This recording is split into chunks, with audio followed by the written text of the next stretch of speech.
언니는 좀 붙이는 김에 많이 하면 되지. 무슨 임신했다고 엄살이야? 전화기 너머로 들려온 그 한마디에 온몸이 굳어버렸습니다.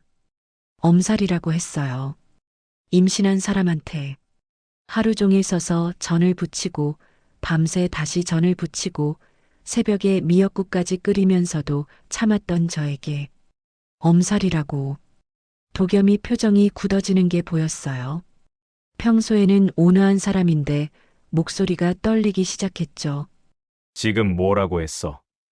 하지만 세정이는 이미 전화를 끊어버렸어요. 뚜뚜뚜 소리만 남겨둔 채로 그 순간 참고 있던 눈물이 터져 나왔어요. 3년 동안 쌓였던 모든 것들이 한꺼번에 무너져 내렸거든요. 엄살이 아닌데.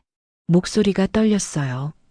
정말 엄살이 아니었는데 그들은 몰랐어요. 제가 얼마나 버텨왔는지. 본격적인 이야기를 시작하기에 앞서 구독과 좋아요를 눌러주시면 저희 채널의 이야기를 빠르게 받아보실 수 있습니다. 그럼 이야기 시작하겠습니다. 안녕하세요. 저는 서아린입니다. 올해 34시고 인천의 아파트형 공장에서 작은 공방을 운영하고 있어요. 주로 수제품 포장과 라벨링 작업을 하죠. 손이 빠르고 꼼꼼하다는 게 제 장점이라면 장점이에요. 그런데 요즘은 임신 때문에 평소보다 조금 느려졌습니다. 임신 14주차. 아직 배가 불러 보이지는 않지만 속은 하루 종일 울렁거려요. 특히 아침에 일어날 때면 머리가 핑 돌면서 화장실로 뛰어가기 일쑤죠. 그래도 명절이라고 쉴 수는 없더군요. 며느리니까. 새벽 5시에 일어나 KTX에 몸을 맡겼습니다.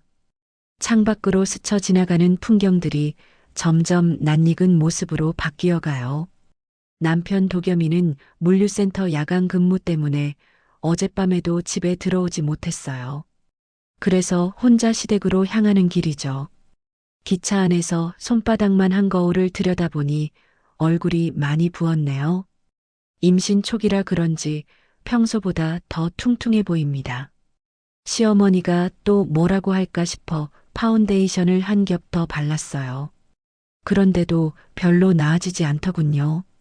시댁 앞에 도착했을 때는 오전 9시였습니다. 현관문을 열기도 전에 안에서 웅성거리는 소리가 들려왔어요. 벌써 누가 와 있나 봐요. 어머님, 안녕하세요. 문을 열고 들어서자 시어머니 조춘자 씨가 거실에서 차를 우리고 있었습니다. 63인데도 허리가 꼿꼿하고 목소리도 또렷해요. 저를 보더니 위아래로 훑어보죠.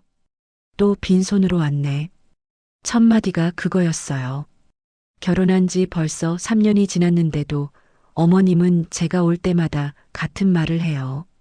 처음에는 정말 아무것도 안 가져와서 그런 줄 알고 다음부터는 뭐라도 들고 왔거든요.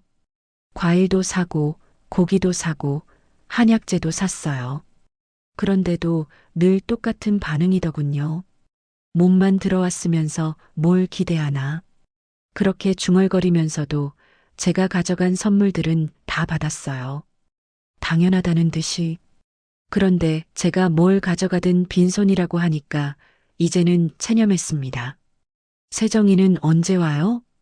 우리 딸은 바쁘거든. 일이 많아서. 시누이 유세정이 이야기만 나오면 어머님 목소리가 확 부드러워져요.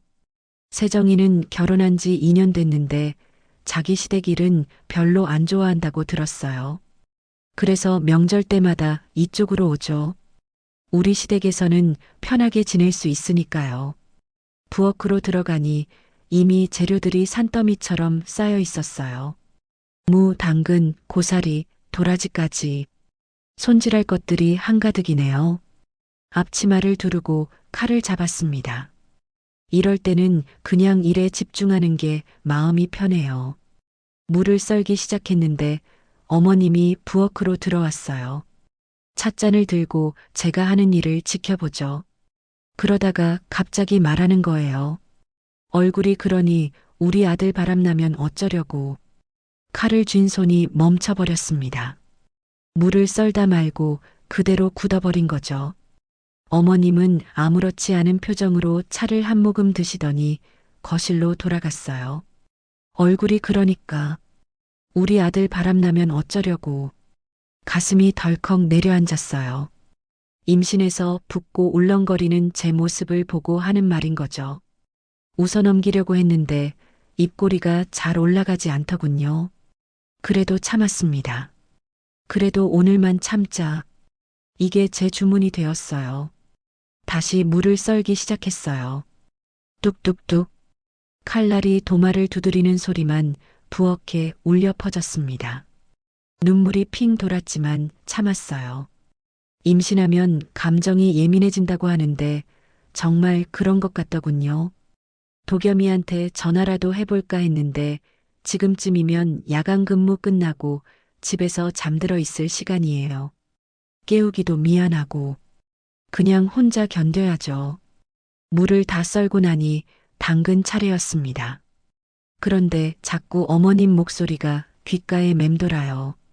얼굴이 그러니까 거울을 보니 정말 많이 부어 보이긴 하네요. 임신 전에는 그래도 봐줄만 했는데 요즘은 제가 봐도 좀 그렇더군요. 도겸이는 뭐라고 할까요? 임신한 아내 얼굴이 부었다고 바람을 피울 사람일까요? 그런 사람은 아니라고 생각하는데 그래도 마음 한구석이 불안해졌어요. 당근을 써는 손이 점점 빨라졌습니다. 뭔가 계속 움직이고 있어야 할 것 같았거든요. 가만히 있으면 자꾸 이상한 생각이 들어서요. 그때 현관문이 열리는 소리가 들렸어요. 세정이가 오나 보네요. 어머니 왔어요. 역시 세정이 목소리였어요. 어머님이 반갑게 맞는 소리가 들려왔죠. 우리 딸 왔구나. 힘들었지. 별로 안 힘들었어요. 그런데 하린 씨는 벌써 왔네요. 응, 아침 일찍 왔더라. 세정이가 부엌으로 왔어요. 깔끔한 원피스에 화장도 예쁘게 하고 있더군요. 저와는 한 살밖에 차이 안 나는데 훨씬 세련되어 보였어요. 안녕하세요, 세정씨. 안녕하세요. 많이 했네요. 제가 써놓은 채소들을 보더니 고개를 끄덕였어요. 그러고는 앞치마도 안 두르고 냉장고 앞에서 음료수를 꺼내 마시더군요. 저도 뭐 도와드릴까요? 아니에요, 괜찮아요. 거의 다 했어요. 사실 도와줬으면 좋겠지만 세정이는 요리를 별로 안 좋아해요. 자기 시댁에서는 전 부치는 것도 싫어한다고 하더군요. 그래서 우리 시댁에 오면 편하게 쉬고 저는 혼자 부엌 일을 해요. 임신하면서 힘들지 않아요. 좀 힘들긴 하지만 괜찮아요. 그래도 조심해야죠. 몸이 제일 중요한데. 말은 그렇게 하지만 별로 걱정하는 것 같지는 않았어요. 그냥 예의상 하는 말 같더군요. 세정이는 음료수를 들고 다시 거실로 나갔습니다. 혼자 남은 부엌에서 도라지를 다듬기 시작했어요. 가시가 많아서 조심스럽게 해야 하는 작업이죠. 하나하나 뜯어내면서 생각했습니다. 오늘만 참자. 내일이면 집에 갈 수 있어. 도겸이도 보고. 그런데 자꾸 어머님 말이 떠올라요. 얼굴이 그러니까 우리 아들 바람나면 어쩌려고. 정말 그럴까요? 임신해서 못생겨진 아내를 보고 남자들이 바람을 피울까요? 도라지 가시가 손가락에 살짝 박혔어요. 아 하고 소리가 나왔지만 별로 아프지는 않았어요. 그런데 왜인지 눈물이 핑 돌더군요. 임신하면 정말 감정 조절이 잘 안 되나 봐요. 거실에서는 어머님과 세정이가 즐겁게 대화하는 소리가 들려왔습니다. 가끔 웃음소리도 섞여서요. 저만 부엌에서 혼자 일하고 있는 것 같았어요. 그래도 참았습니다. 그래도 오늘만 참으면 되니까요. 내일이면 인천으로 돌아가서 제 공방에서 조용히 일할 수 있을 거예요. 도겸이도 만날 수 있고요. 도라지를 다 다듬고 나니 벌써 1시간이 지나 있었습니다. 이제 고사리 차례네요. 오늘은 참 긴 하루가 될 것 같았어요. 점심을 준비하고 있을 때였습니다. 도라지 무침도 하고 고사리 나물도 무쳤는데 어머님이 갑자기 택배 박스를 하나 들고 왔어요. 도겸이 왔구나. 남편이 도착한 모양이에요. 현관에서 인사하는 소리가 들렸거든요. 밤새 일하고 온 터라 목소리가 좀 쉬어 있더군요. 어머니, 안녕하세요. 고생 많았다, 아들. 어머님 목소리가 확 달라졌어요. 저한테 할 때와는 완전히 다른 톤이죠. 부드럽고 따뜻해요. 도겸이가 부엌으로 들어왔습니다. 눈가에 피로가 역력했지만 저를 보고는 미소를 지어주더군요. 고생하고 있네. 별로 안 힘들어. 거짓말이었어요. 계속 서서 일하니까 다리도 아프고 허리도 결리는데 굳이 말할 필요는 없겠죠.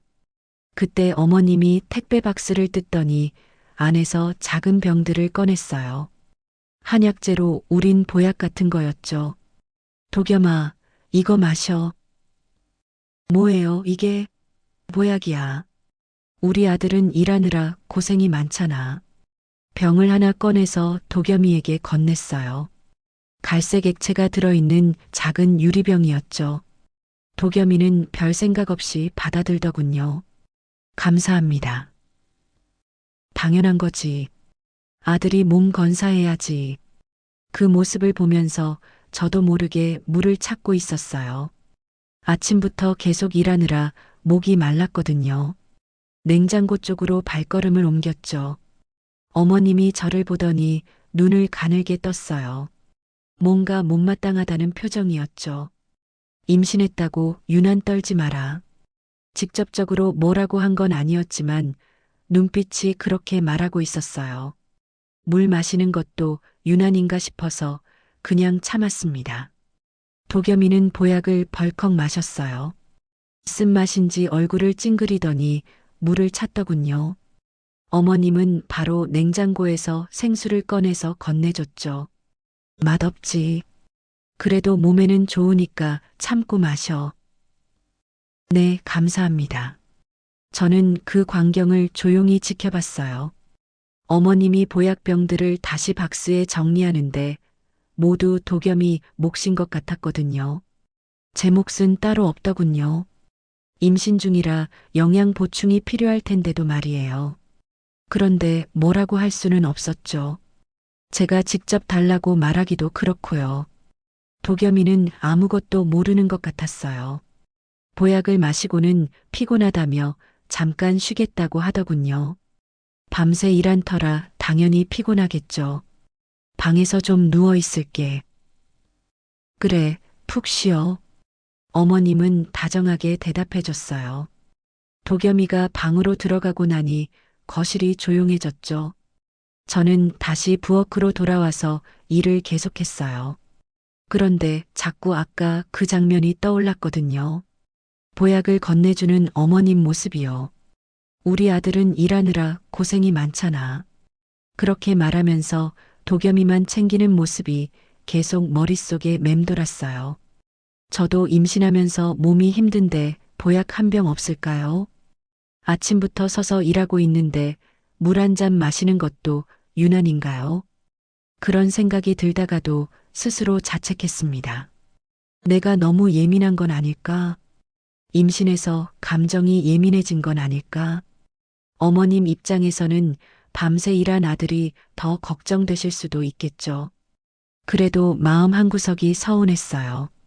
저도 이 집 며느리인데, 저도 가족인데 왜 저만 빠진 것 같을까요? 보약은 아들만 마시고 며느리는 그냥 일만 하는 건가요? 세정이가 거실에서 TV를 보고 있었어요. 어머님과 함께 예능 프로그램을 보면서 웃고 있더군요. 저만 부엌에서 혼자 일하고 있는 상황이었죠. 감자를 깎으면서 생각했어요. 내가 이상한 건가? 다른 며느리들도 다 이렇게 사는 건가? 보약은 남편 몫이고 며느리는 노동 몫인 게 당연한 건가? 그런데 아무리 생각해봐도 이해가 안 됐어요. 임신 중인 며느리보다 밤새 일한 아들이 더 중요한 건가요? 둘 다 힘든 건 마찬가지 아닌가요? 감자 껍질이 길게 벗겨지면서 바닥에 떨어졌어요. 그걸 줍기 위해 허리를 굽히는데 갑자기 어지러웠죠. 임신 초기라 그런지 가끔 이런 증상이 나타나요. 벽에 손을 짚고 잠시 기다렸어요. 어지러움이 가라앉기를 기다리면서요. 그런데도 물을 마시러 갈 수는 없었어요. 또 유난이라고 생각할까 봐서요. 조금 나아지고 나서 다시 감자를 깎기 시작했습니다. 점심 준비를 마저 해야 하니까요. 그런데 자꾸 손이 떨렸어요. 어지러워서 그런 건지 마음이 불안해서 그런 건지 모르겠더군요. 거실에서 웃음소리가 들려왔어요. 어머님과 세정이가 재미있는 걸 보고 있나 봐요. 저도 함께 앉아서 웃고 싶었지만 부엌일이 끝나지 않았으니까 그럴 수는 없겠죠. 도겸이는 방에서 자고 있을 거예요.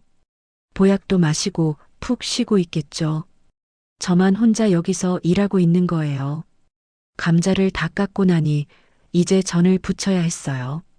부침개 반죽도 해야 하고 기름도 달궈야 하죠. 아직 할 일이 산더미예요. 그런데 물이 너무 마셨어요. 아침부터 계속 일하느라 한 방울도 못 마셨거든요. 이번에는 용기를 내서 냉장고로 갔습니다. 생수를 꺼내려는데 어머님이 부엌으로 왔어요. 제가 물을 마시려는 모습을 보더니 또 그 표정을 지으시더군요. 또 물 마셔. 목이 말라서요. 임신하면 원래 그런 거야. 나도 다 겪어봤어. 그렇게 말하면서도 못마땅해 하는 기색이 역력했어요. 저는 얼른 물을 한 모금만 마시고 다시 일을 시작했습니다. 부침개 반죽을 만들면서 생각했어요. 이게 정상적인 건가? 물 마시는 것도 눈치 봐야 하는 게 맞나? 그런데 또 제 자신을 의심했습니다. 내가 너무 예민한 건 아닐까? 어머님도 나름대로 걱정해 주는 건 아닐까? 단지 표현 방식이 다른 거라고 생각해야 하는 건 아닐까? 하지만 아무리 생각해봐도 이상했어요. 보약은 아들에게만 주고 물 마시는 며느리는 유난이라고 하는 게 정상인가요? 반죽을 젓는 손이 점점 빨라졌어요. 뭔가 계속 움직이고 있어야 할 것 같았거든요. 가만히 있으면 자꾸 서운한 마음이 커질 것 같아서요. 거실에서 어머님과 세정이의 대화 소리가 들려왔습니다. 세정이는 참 예쁘게 살더라. 어머니도 젊을 때 예뻤잖아요. 그때가 좋았지. 요즘은 늙어서 별로야. 무슨 말씀이에요? 지금도 충분히 예쁘셔요. 이런 식으로 다정하게 대화하고 있었어요. 저한테는 한 번도 그런 말 해준 적이 없는데 말이에요. 기름을 두르고 팬을 달구기 시작했습니다. 전을 부치려면 온도가 적당해야 하거든요. 그런데 연기가 조금 났나 봐요. 뭐 하는 거야? 집안에 연기 나게. 어머님이 부엌으로 급히 왔어요. 환풍기를 틀어주긴 했지만 표정이 좋지 않았죠. 죄송해요. 조심할게요. 임신했다고 정신없이 굴지 말고 정신 차리고 해. 임신했다고 정신없다고 하네요. 저는 평소보다 더 조심스럽게 하고 있는데 말이에요. 기름 온도를 낮추고 천천히 전을 부치기 시작했습니다. 동그랗게 예쁘게 부쳐야 하는데 손이 떨려서 모양이 삐뚤어졌어요. 첫 번째 전이 타버렸어요. 뒤집는 타이밍을 놓쳤거든요. 어머님이 또 뭐라고 할까봐 얼른 새로 붙였습니다. 이번에는 조심스럽게 했어요. 불 조절도 세심하게 하고 뒤집는 타이밍도 잘 맞췄죠. 그래도 마음이 편하지 않았어요. 전을 부치면서 자꾸 아까 그 보약 생각이 났습니다. 우리 아들은 일하느라 고생이 많잖아. 그 말이 계속 귓가에 맴돌았어요. 저도 일하느라 고생하고 있는데 아무도 신경 써주지 않는 기분이었습니다. 심지어 임신까지 했는데도 말이에요. 세 번째 전을 부치고 있을 때였어요. 갑자기 현실이 확 느껴졌습니다. 이건 단순한 시댁 방문이 아니구나. 이건 그냥 넘어갈 일이 아니구나. 보약은 남편 몫이고 며느리는 노동 몫이구나. 이 집에서 저는 그냥 일하는 사람이구나. 가족이 아니라 일손이구나. 그런 생각이 드니까 가슴이 답답해졌어요. 숨이 막히는 것 같았죠. 이게 앞으로도 계속될 일인가 싶어서요. 전을 접시에 담으면서 손이 떨렸습니다. 불안한 마음을 감출 수가 없었어요. 이 상황이 언제까지 계속될지, 저는 언제까지 이렇게 참고 살아야 할지 모르겠더군요. 전을 부치기 시작한 게 오후 2시였어요. 처음에는 몇 개만 부치면 될 줄 알았는데 어머님이 자꾸 추가 주문을 하더군요. 전이 너무 적어. 더 부쳐. 김치전도 부쳐야지. 감자전은 안 했네. 그렇게 해서 결국 4가지 전을 부치게 됐어요.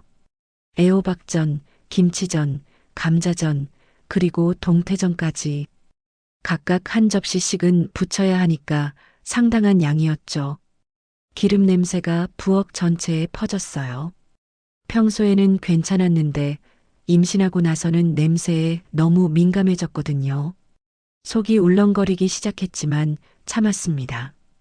애호박을 썰어서 반죽에 버무리고 팬에 올려서 앞뒤로 뒤집고 그 과정을 계속 반복했어요. 서서 하는 일이라 허리가 점점 아파왔죠. 임신 전에는 이 정도 일은 아무것도 아니었는데 요즘은 조금만 서 있어도 다리가 저려요. 하지만 중간에 앉아서 쉴 수는 없었어요. 전이 타버릴 수도 있고 어머님이 뭐라고 할지도 모르겠거든요. 오후 4시쯤 되니까 애호박전 한 접시가 완성됐어요. 노릇노릇하게 잘 부쳐진 걸 보니 그나마 마음이 좀 놓였죠. 이제 김치전을 부쳐야 했어요. 김치를 짜서 물기를 빼고 반죽에 넣었습니다. 김치전은 애호박전보다 부치기가 더 까다로워요. 김치 때문에 반죽이 잘 뭉쳐지지 않거든요. 팬에 올려놓고 모양을 다듬으면서 뒤집는 타이밍을 기다렸어요. 그런데 기름 냄새가 점점 심해지더군요. 속이 메스꺼워서 잠깐 환기를 시키고 싶었지만 전을 부치고 있어서 자리를 뜰 수가 없었어요. 김치전을 뒤집는 순간 기름이 튀었어요. 손등에 뜨거운 기름이 떨어져서 아 하고 소리가 났죠. 다행히 크게 다치지는 않았지만 빨간 자국이 남았어요. 찬물에 손을 담그고 싶었지만 전이 타들어갈까봐 그럴 수도 없었어요. 그냥 참고 계속 부쳤습니다. 거실에서는 어머님과 세정이가 편안하게 TV를 보고 있었어요. 가끔 웃음소리도 들려왔죠. 저만 부엌에서 기름 냄새를 맡으며 혼자 일하고 있는 상황이었어요. 오후 5시가 되어서야 김치전도 완성했습니다. 이제 감자전 차례였어요. 감자를 갈아서 반죽을 만드는 것부터 시작해야 했죠. 감자를 강판에 갈면서 손이 자꾸 미끄러졌어요. 힘이 없어서 그런 건지 아니면 손등에 난 화상 때문에 그런 건지 모르겠더군요. 조심조심 갈았지만 손가락이 강판에 스칠 뻔한 적이 몇 번 있었어요. 감자 반죽을 만들어서 팬에 올려놓으니 벌써 오후 6시가 넘어 있었어요. 4시간째 서서 일하고 있는 상황이죠. 다리가 후들후들하고 허리가 끊어질 것 같았어요. 그런데도 마지막 동태전이 남아 있었어요. 동태를 손질해서 밀가루 옷을 입히고 붙여야 하는 일이었죠. 동태 비린내가 올라왔어요. 임신해서 냄새에 민감해진 상태라 정말 견디기 힘들었거든요.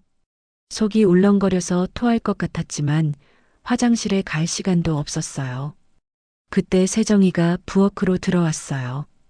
전들이 접시에 담겨서 쌓여 있는 걸 보더니 눈이 휘둥그레졌죠. 언니, 전 정말 많이 부쳤네요. 네, 거의 다 했어요. 정말 고생했어요. 그렇게 말하면서도 뭔가 계획이 있어 보이더군요. 전들을 하나하나 살펴보면서 만족스러워하는 표정이었어요. 동태전을 부치느라 정신이 없는데 세정이가 갑자기 말했어요. 언니, 이거 좀 가져가도 될까요? 네, 뭐요? 전말이에요. 나 시댁에서 전 부치기 싫거든요. 순간 손이 멈춰버렸어요. 뭔 소리인지 이해가 안 됐거든요. 여기서 다 했으니까 가져갈게요. 세정이가 큰 통을 들고 와서는 제가 부친 전들을 담기 시작하는 거예요. 애호박전, 김치전, 감자전까지 전부요. 잠깐만요, 세정아. 괜찮죠? 어차피 언니는 또 부칠 수 있잖아요. 그렇게 말하면서도 손은 쉬지 않고 전들을 퍼담더군요. 제가 4시간 동안 서서 부친 전들이 순식간에 사라져 갔어요. 조금만 두고 가면 안 될까요? 용기를 내서 말해봤어요. 하지만 세정이는 이미 통 뚜껑을 덮고 있었죠. 시댁에 빈손으로 갈 수는 없잖아요. 언니 덕분에 정말 편해졌어요. 그렇게 말하고는 통을 들고 거실로 나갔어요. 저는 그 모습을 멍하니 바라볼 수밖에 없었어요. 어머님께 말해야 하나 생각했지만 어머님은 세정이 편일 게 분명했어요. 우리 딸이 시댁에 가져갈 거라고 좋아할 거예요. 결국 저는 아무 말도 하지 못했어요. 그냥 동태전을 부치다 말고 서 있을 수밖에 없었죠. 세정이가 현관에서 신발을 신는 소리가 들렸어요. 어머니, 저 먼저 갈게요. 그래, 조심히 가거라. 우리 딸. 전 잘 붙여졌어요. 언니 고마워요. 그렇게 인사하고는 정말로 나가버리더군요. 제가 하루 종일 부친 전들을 다 가지고 말이에요. 부엌에 혼자 남은 저는 빈 접시들만 바라보고 있었어요. 팬에는 동태전 하나가 절반만 익은 채로 놓여 있었죠. 어머님이 부엌으로 왔어요. 빈 접시들을 보더니 당황한 기색이었어요. 전이 어디 갔지? 세정이가 가져갔어요. 다 가져갔다고? 네, 시댁에 가져간다고 해서요. 어머님이 한숨을 쉬더군요. 그러고는 저를 쳐다보면서 말했어요. 그럼 내일 아침상에 올릴 전은 뭐로 하냐? 다시 부치겠어요. 제가 할 수 있는 대답은 그것뿐이었어요. 지금 와서 세정이한테 전을 돌려달라고 할 수도 없는 노릇이었거든요. 지금부터 다시 부쳐. 내일 아침에 먹을 거 없으면 어떻게 하냐? 네, 알겠어요. 시계를 보니 벌써 저녁 7시가 넘어 있었어요. 지금부터 다시 전을 부치면 언제까지 해야 할까요? 다행히 재료는 좀 남아 있었어요. 애호박도 있고 김치도 있고. 하지만 처음부터 다시 해야 한다는 게 막막했죠. 어머님은 아무 말 안 하고 거실로 돌아갔어요. 저는 다시 도마 위에 애호박을 올려놓고 썰기 시작했습니다. 손이 떨렸어요. 피로해서 그런 건지 억울해서 그런 건지 모르겠더군요. 하루 종일 서서 일했는데 결과물은 다 사라져 버렸으니까요. 반죽을 다시 만들면서 생각했어요. 이게 정상적인 일인가? 며느리가 하루 종일 부친 전을 시누이가 다 가져가는 게 당연한 일인가? 팬에 기름을 두르고 다시 불을 켰습니다. 기름 냄새가 또 올라왔어요. 속이 울렁거렸지만 참을 수밖에 없었어요. 첫 번째 애호박전을 올려놓으면서 한숨이 나왔어요. 또 몇 시간을 서서 일해야 하는 상황이었거든요. 거실에서는 도겸이가 일어났는지 어머님과 이야기하는 소리가 들렸어요. 저는 어디 있어요? 세정이가 가져갔어. 할인이가 다시 붙이고 있으니까 기다려. 다시요? 왜요? 시댁에 가져간다고 하더라. 도겸이가 부엌으로 왔어요. 제가 전을 붙이고 있는 모습을 보더니 미안한 표정을 지으더군요. 고생하네, 정말. 괜찮아. 거짓말이었어요. 전혀 괜찮지 않았거든요. 다리는 아프고 허리는 끊어질 것 같고 속은 울렁거리고. 도와줄까? 아니야, 혼자 할 수 있어. 실제로는 도움이 필요했지만 도겸이가 도와준다고 해봤자 어머님이 좋아할 리 없었어요. 아들이 며느리 일까지 도와준다고 뭐라고 할 거예요. 도겸이는 잠시 망설이다가 거실로 돌아갔어요. 저는 다시 혼자 남았죠. 시계 바늘이 8시, 9시, 10시를 가리켰어요. 그래도 전 부치는 일은 계속되고 있었어요. 중간중간 화장실에 가고 싶었지만 참았어요. 전이 타버릴까 봐서요. 물도 마시고 싶었지만 또 유난이라고 할까봐 참았죠. 11시가 되어서야 마지막 동태전을 완성할 수 있었어요. 다시 4가지 전을 한 접시씩 부친 거죠. 접시에 정갈하게 담으면서 생각했어요. 이게 내일 아침 또 사라진다면 어떻게 하지? 세정이가 또 가져간다면. 하지만 그런 일은 없을 거예요. 세정이는 이미 갔으니까요. 부엌 정리를 마치고 나니 자정이 다 되어 있었어요. 아침 5시부터 시작해서 밤 12시까지 거의 20시간을 일한 셈이죠. 거실이 조용했어요. 모두들 자고 있는 것 같았어요. 저만 홀로 부엌에서 마지막 설거지를 하고 있었죠. 찬물에 그릇을 헹구면서 손등에 화상 자국이 쓰라렸어요. 오늘 하루의 흔적 같았죠. 설거지를 마치고 부엌 불을 껐어요. 어둠 속에서 혼자 서 있으니 갑자기 모든 게 허무했어요. 이렇게 살아야 하는 건가 싶어서요. 방으로 들어가니 도겸이는 이미 깊이 잠들어 있었어요. 야간 근무하고 와서 피곤할 테니까 깨우고 싶지 않았어요. 침대에 누웠지만 잠이 오지 않았어요. 오늘 있었던 일들이 자꾸 머릿속을 맴돌았거든요. 보약은 남편만 마시고 저는 시누이가 다 가져가고 저는 이 집에서 뭘까요? 가족일까요? 아니면 그냥 일하는 사람일까요? 어둠 속에서 천장을 바라보며 그런 생각을 했어요. 내일은 또 어떤 일이 기다리고 있을까? 언제까지 이렇게 참고 살아야 할까? 점심을 준비하고 있을 때였습니다. 도라지 무침도 하고 고사리 나물도 무쳤는데 어머님이 갑자기 택배 박스를 하나 들고 왔어요. 도겸이 왔구나. 남편이 도착한 모양이에요. 현관에서 인사하는 소리가 들렸거든요. 밤새 일하고 온 터라 목소리가 좀 쉬어 있더군요. 어머니, 안녕하세요. 고생 많았다, 아들. 어머님 목소리가 확 달라졌어요. 저한테 할 때와는 완전히 다른 톤이죠. 부드럽고 따뜻해요. 도겸이가 부엌으로 들어왔습니다. 눈가에 피로가 역력했지만 저를 보고는 미소를 지어주더군요. 고생하고 있네. 별로 안 힘들어. 거짓말이었어요. 계속 서서 일하니까 다리도 아프고 허리도 결리는데 굳이 말할 필요는 없겠죠. 그때 어머님이 택배 박스를 뜯더니 안에서 작은 병들을 꺼냈어요. 한약재로 우린 보약 같은 거였죠. 도겸아, 이거 마셔. 뭐예요, 이게? 보약이야. 우리 아들은 일하느라 고생이 많잖아. 병을 하나 꺼내서 도겸이에게 건넸어요. 갈색 액체가 들어있는 작은 유리병이었죠. 도겸이는 별 생각 없이 받아들더군요. 감사합니다. 당연한 거지. 아들이 몸 건사해야지. 그 모습을 보면서 저도 모르게 물을 찾고 있었어요. 아침부터 계속 일하느라 목이 말랐거든요. 냉장고 쪽으로 발걸음을 옮겼죠. 어머님이 저를 보더니 눈을 가늘게 떴어요.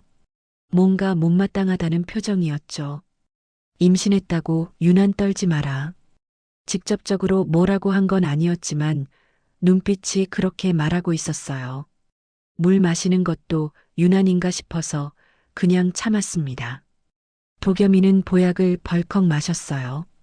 쓴맛인지 얼굴을 찡그리더니 물을 찾더군요. 어머님은 바로 냉장고에서 생수를 꺼내서 건네줬죠. 맛없지. 그래도 몸에는 좋으니까 참고 마셔. 네, 감사합니다. 저는 그 광경을 조용히 지켜봤어요.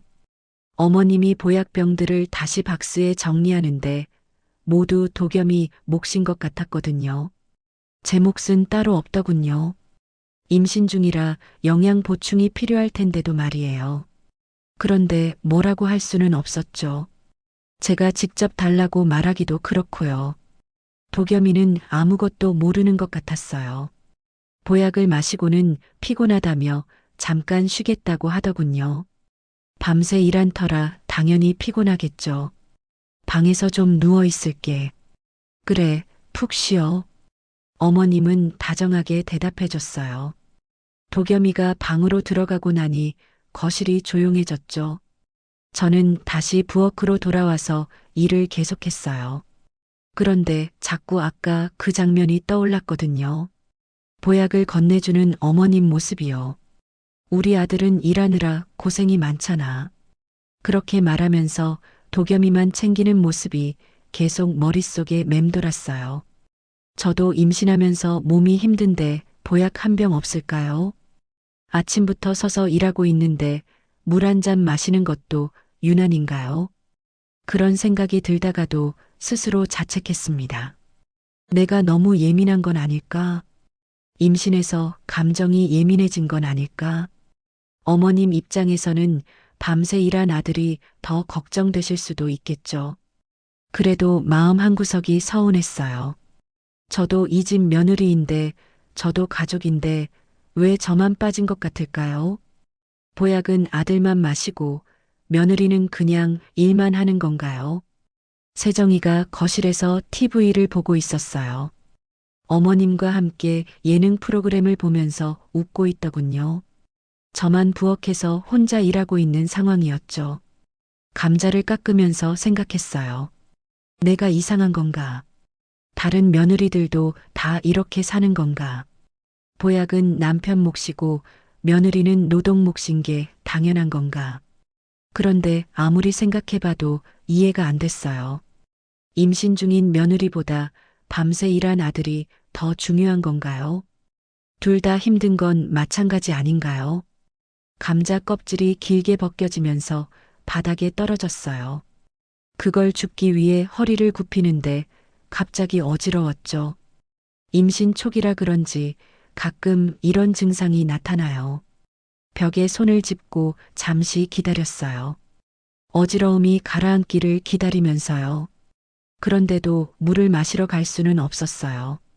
또 유난이라고 생각할까 봐서요. 조금 나아지고 나서 다시 감자를 깎기 시작했습니다. 점심 준비를 마저 해야 하니까요. 그런데 자꾸 손이 떨렸어요. 어지러워서 그런 건지 마음이 불안해서 그런 건지 모르겠더군요. 거실에서 웃음소리가 들려왔어요.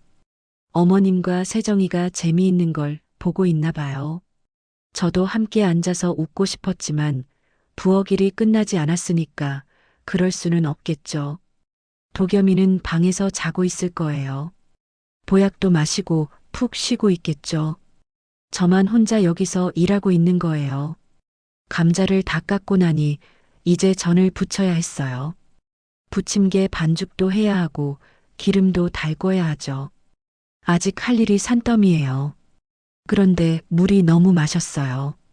아침부터 계속 일하느라 한 방울도 못 마셨거든요. 이번에는 용기를 내서 냉장고로 갔습니다. 생수를 꺼내려는데 어머님이 부엌으로 왔어요. 제가 물을 마시려는 모습을 보더니 또 그 표정을 지으시더군요. 또 물 마셔. 목이 말라서요. 임신하면 원래 그런 거야. 나도 다 겪어봤어. 그렇게 말하면서도 못마땅해 하는 기색이 역력했어요. 저는 얼른 물을 한 모금만 마시고 다시 일을 시작했습니다. 부침개 반죽을 만들면서 생각했어요. 이게 정상적인 건가? 물 마시는 것도 눈치 봐야 하는 게 맞나? 그런데 또 제 자신을 의심했습니다. 내가 너무 예민한 건 아닐까? 어머님도 나름대로 걱정해 주는 건 아닐까? 단지 표현 방식이 다른 거라고 생각해야 하는 건 아닐까? 하지만 아무리 생각해봐도 이상했어요. 보약은 아들에게만 주고 물 마시는 며느리는 유난이라고 하는 게 정상인가요? 반죽을 젓는 손이 점점 빨라졌어요. 뭔가 계속 움직이고 있어야 할 것 같았거든요. 가만히 있으면 자꾸 서운한 마음이 커질 것 같아서요. 거실에서 어머님과 세정이의 대화 소리가 들려왔습니다. 세정이는 참 예쁘게 살더라. 어머니도 젊을 때 예뻤잖아요. 그때가 좋았지. 요즘은 늙어서 별로야. 무슨 말씀이에요? 지금도 충분히 예쁘셔요. 이런 식으로 다정하게 대화하고 있었어요. 저한테는 한 번도 그런 말 해준 적이 없는데 말이에요. 기름을 두르고 팬을 달구기 시작했습니다. 전을 부치려면 온도가 적당해야 하거든요. 그런데 연기가 조금 났나 봐요. 뭐 하는 거야? 집안에 연기 나게. 어머님이 부엌으로 급히 왔어요. 환풍기를 틀어주긴 했지만 표정이 좋지 않았죠. 죄송해요. 조심할게요. 임신했다고 정신없이 굴지 말고 정신 차리고 해. 임신했다고 정신없다고 하네요. 저는 평소보다 더 조심스럽게 하고 있는데 말이에요. 기름 온도를 낮추고 천천히 전을 부치기 시작했습니다. 동그랗게 예쁘게 부쳐야 하는데 손이 떨려서 모양이 삐뚤어졌어요. 첫 번째 전이 타버렸어요. 뒤집는 타이밍을 놓쳤거든요. 어머님이 또 뭐라고 할까봐 얼른 새로 붙였습니다. 이번에는 조심스럽게 했어요. 불 조절도 세심하게 하고 뒤집는 타이밍도 잘 맞췄죠. 그래도 마음이 편하지 않았어요. 전을 부치면서 자꾸 아까 그 보약 생각이 났습니다. 우리 아들은 일하느라 고생이 많잖아. 그 말이 계속 귓가에 맴돌았어요. 저도 일하느라 고생하고 있는데 아무도 신경 써주지 않는 기분이었습니다. 심지어 임신까지 했는데도 말이에요. 세 번째 전을 부치고 있을 때였어요. 갑자기 현실이 확 느껴졌습니다. 이건 단순한 시댁 방문이 아니구나. 이건 그냥 넘어갈 일이 아니구나. 보약은 남편 몫이고 며느리는 노동 몫이구나. 이 집에서 저는 그냥 일하는 사람이구나. 가족이 아니라 일손이구나. 그런 생각이 드니까 가슴이 답답해졌어요. 숨이 막히는 것 같았죠. 이게 앞으로도 계속될 일인가 싶어서요. 전을 접시에 담으면서 손이 떨렸습니다. 불안한 마음을 감출 수가 없었어요. 이 상황이 언제까지 계속될지, 저는 언제까지 이렇게 참고 살아야 할지 모르겠더군요. 전을 부치기 시작한 게 오후 2시였어요. 처음에는 몇 개만 부치면 될 줄 알았는데 어머님이 자꾸 추가 주문을 하더군요. 전이 너무 적어. 더 부쳐. 김치전도 부쳐야지. 감자전은 안 했네. 그렇게 해서 결국 4가지 전을 부치게 됐어요. 애호박전, 김치전, 감자전, 그리고 동태전까지. 각각 한 접시씩은 부쳐야 하니까 상당한 양이었죠. 기름 냄새가 부엌 전체에 퍼졌어요. 평소에는 괜찮았는데 임신하고 나서는 냄새에 너무 민감해졌거든요. 속이 울렁거리기 시작했지만 참았습니다. 애호박을 썰어서 반죽에 버무리고 팬에 올려서 앞뒤로 뒤집고 그 과정을 계속 반복했어요. 서서 하는 일이라 허리가 점점 아파왔죠. 임신 전에는 이 정도 일은 아무것도 아니었는데 요즘은 조금만 서 있어도 다리가 저려요. 하지만 중간에 앉아서 쉴 수는 없었어요. 전이 타버릴 수도 있고 어머님이 뭐라고 할지도 모르겠거든요. 오후 4시쯤 되니까 애호박전 한 접시가 완성됐어요. 노릇노릇하게 잘 부쳐진 걸 보니 그나마 마음이 좀 놓였죠. 이제 김치전을 부쳐야 했어요. 김치를 짜서 물기를 빼고 반죽에 넣었습니다. 김치전은 애호박전보다 부치기가 더 까다로워요. 김치 때문에 반죽이 잘 뭉쳐지지 않거든요.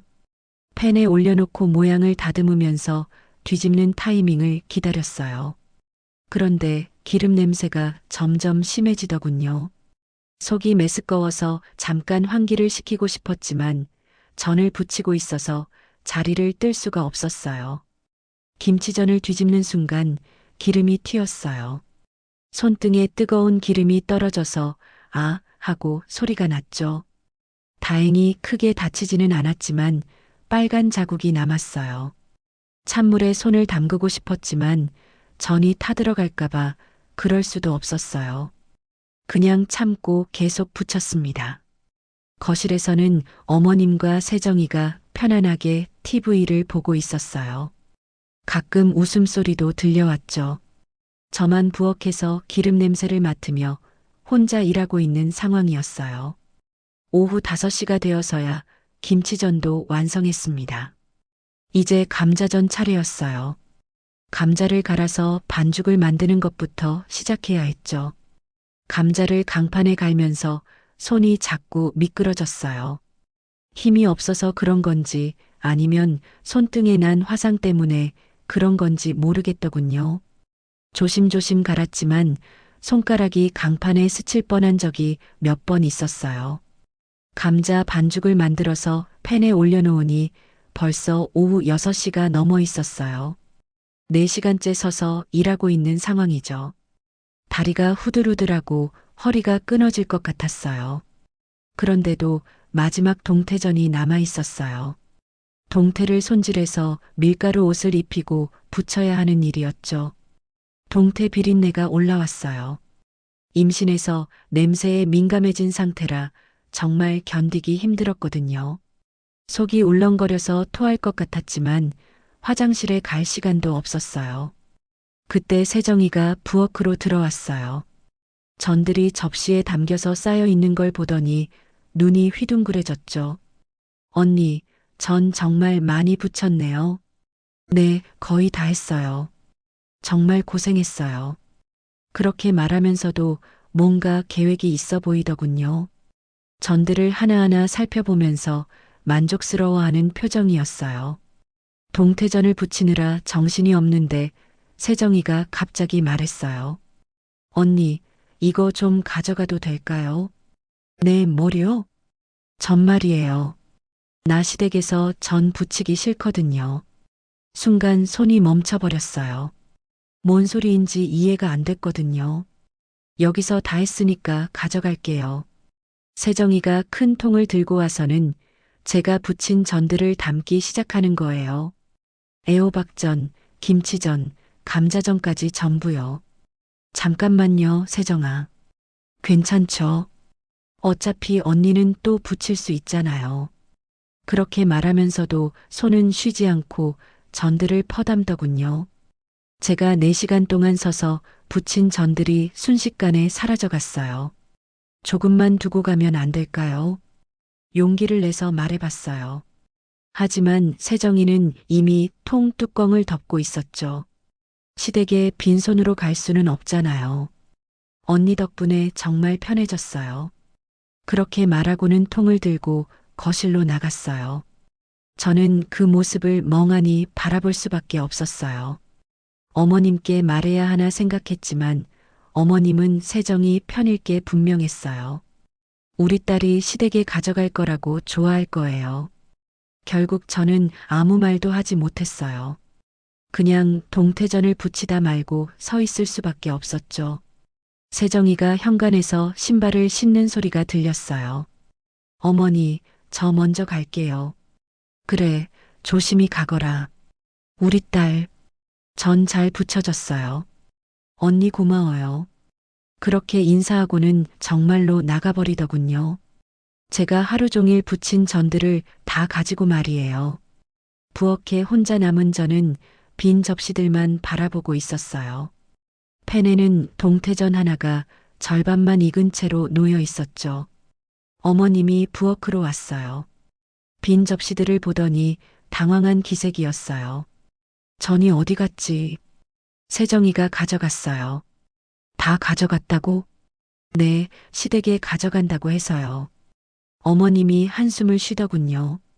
그러고는 저를 쳐다보면서 말했어요. 그럼 내일 아침상에 올릴 전은 뭐로 하냐? 다시 부치겠어요. 제가 할 수 있는 대답은 그것뿐이었어요. 지금 와서 세정이한테 전을 돌려달라고 할 수도 없는 노릇이었거든요. 지금부터 다시 붙여.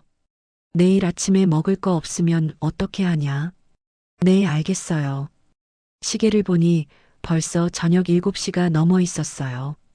지금부터 다시 전을 부치면 언제까지 해야 할까요? 다행히 재료는 좀 남아 있었어요. 애호박도 있고 김치도 있고. 하지만 처음부터 다시 해야 한다는 게 막막했죠. 어머님은 아무 말 안 하고 거실로 돌아갔어요. 저는 다시 도마 위에 애호박을 올려놓고 썰기 시작했습니다. 손이 떨렸어요. 피로해서 그런 건지 억울해서 그런 건지 모르겠더군요. 하루 종일 서서 일했는데 결과물은 다 사라져 버렸으니까요. 반죽을 다시 만들면서 생각했어요. 이게 정상적인 일인가? 며느리가 하루 종일 부친 전을 시누이가 다 가져가는 게 당연한 일인가? 팬에 기름을 두르고 다시 불을 켰습니다. 기름 냄새가 또 올라왔어요. 속이 울렁거렸지만 참을 수밖에 없었어요. 첫 번째 애호박전을 올려놓으면서 한숨이 나왔어요. 또 몇 시간을 서서 일해야 하는 상황이었거든요. 거실에서는 도겸이가 일어났는지 어머님과 이야기하는 소리가 들렸어요. 저는 어디 있어요? 세정이가 가져갔어. 할인이가 다시 붙이고 있으니까 기다려. 다시요? 왜요? 시댁에 가져간다고 하더라. 도겸이가 부엌으로 왔어요. 제가 전을 붙이고 있는 모습을 보더니 미안한 표정을 지으더군요. 고생하네, 정말. 괜찮아. 거짓말이었어요. 전혀 괜찮지 않았거든요. 다리는 아프고 허리는 끊어질 것 같고 속은 울렁거리고. 도와줄까? 아니야, 혼자 할 수 있어. 실제로는 도움이 필요했지만 도겸이가 도와준다고 해봤자 어머님이 좋아할 리 없었어요. 아들이 며느리 일까지 도와준다고 뭐라고 할 거예요. 도겸이는 잠시 망설이다가 거실로 돌아갔어요. 저는 다시 혼자 남았죠. 시계 바늘이 8시, 9시, 10시를 가리켰어요. 그래도 전 부치는 일은 계속되고 있었어요. 중간중간 화장실에 가고 싶었지만 참았어요. 전이 타버릴까 봐서요.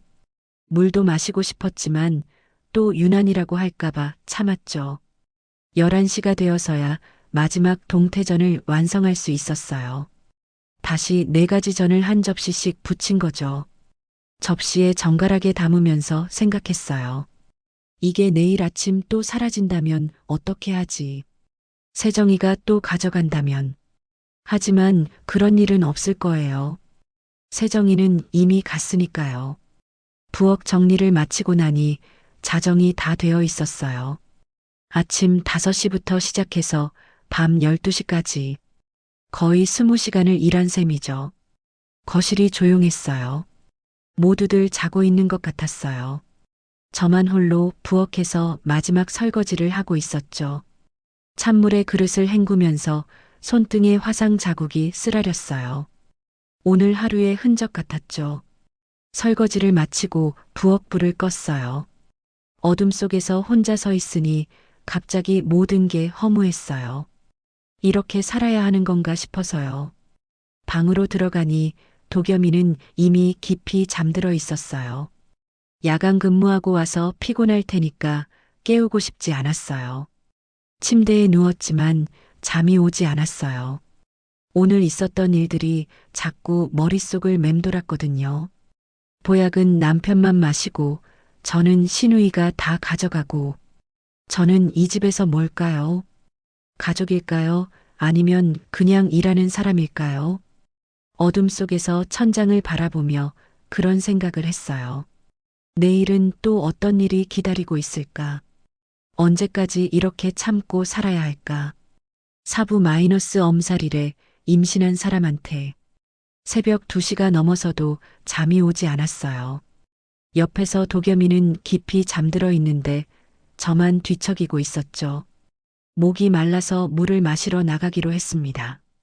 부엌 불을 켰는데 냉장고에서 물을 꺼내다가 문득 생각났어요. 내일 아침상 준비를 해야 한다는 것이요. 전만 있으면 되는 게 아니라 국물도 끓이고 밥도 해야 하거든요.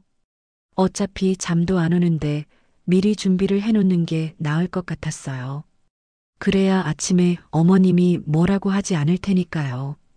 미역국부터 끓이기 시작했습니다. 찬물에 미역을 불리고 참기름에 볶아주는 것부터요.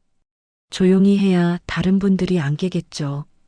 국물이 끓기 시작할 무렵이었어요. 거실 쪽에서 발소리가 들렸거든요. 누군가 일어난 것 같았어요. 하리나? 도겸이 목소리였어요. 부엌으로 들어오더니 제가 국을 끓이고 있는 걸 보고 깜짝 놀랐죠. 왜 아직도 이걸 하고 있어? 내일 아침 준비하려고. 지금이 몇 시인데? 새벽 2시가 넘었는데.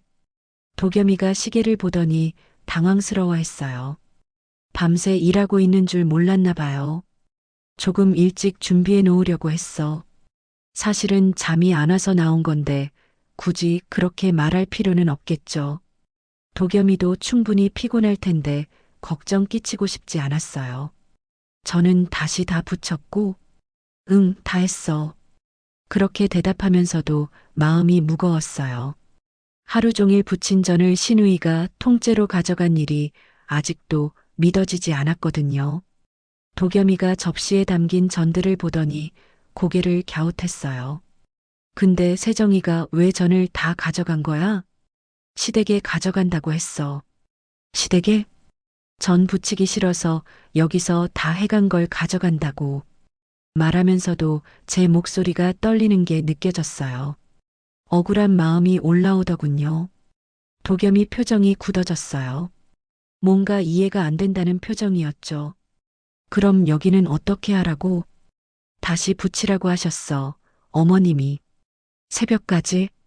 도겸이 목소리에 화가 섞여 있었어요. 평소에는 별로 화를 안 내는 사람인데 이번에는 달랐어요. 괜찮아. 이미 다 했어. 괜찮을 게 뭐가 있어. 임신한 사람이 밤새 일하는 게 괜찮아? 그렇게 말하더니 갑자기 핸드폰을 꺼냈어요. 세정이한테 전화를 거는 것 같더군요. 도겸아, 안 해도 돼. 아니야, 이건 너무했어. 전화가 연결됐나 봐요. 도겸이가 말하기 시작했거든요. 세정아, 나 도겸이야. 전말인데 왜 다 가져간 거야? 하린이가 새벽까지 다시 붙여야 했잖아. 전화기 너머로 세정이 목소리가 희미하게 들렸어요. 뭐라고 하는지는 정확히 못 들었지만 별로 미안해하지 않는 톤 같았어요. 임신한 사람한테 그렇게 하는 게 맞아? 도겸이 목소리가 점점 커졌어요. 화가 많이 난 것 같더군요. 그때 전화기에서 세정이 목소리가 크게 들렸어요. 언니는 전 부치는 김에 많이 하면 되지 무슨 임신했다고 엄살이야? 그 순간 온몸이 굳어버렸어요. 엄살이라고 했어요. 임신한 사람한테 엄살이라고.